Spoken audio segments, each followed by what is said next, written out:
Rajkot police commissioner કચેરી ખાતે ફરજ દરમિયાન રાઇફલથી ગોળી ધરી આપઘાત કરનાર એસઆરપી જવાન ગજુબા રાઠોડના કેસમાં નવો વળાંક આવ્યો। આપઘાત પૂર્વેનો તેમનો એક વિડીયો વાયરલ થયો। વાયરલ વિડીયોમાં ગજુબાએ પોતાની પત્ની ઈડી સામે ચાલી ગઈ હોવાનો અને સાળી કિરણબા તથા ભાણેજ જયપાલ ત્રાસ આપતા હોવાનો ગંભીર ઉલ્લેખ કર્યો। તેમણે પૈતૃક સંપત્તિ પત્નીને બદલે ભાઈ અને બહેનને આપવા જણાવ્યું। પોલીસ તપાસમાં સામે આવ્યું કે આ વિડીયો 6 મહિના પૂર્વે બનાવવામાં આવ્યો હતો।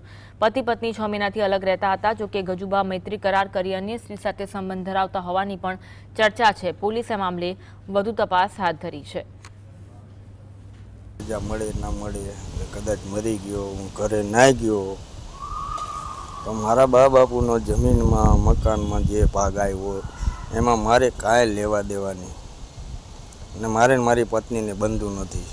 એટલે હું મરી જાઉં તો મારી પત્નીનો હક નહીં અને મારો હક નહીં। મારા બા બાપુની જે જમીન જે ગરાસ આવ્યો મારી ઘરવાળીનો હક નહીં ને મારો નહીં।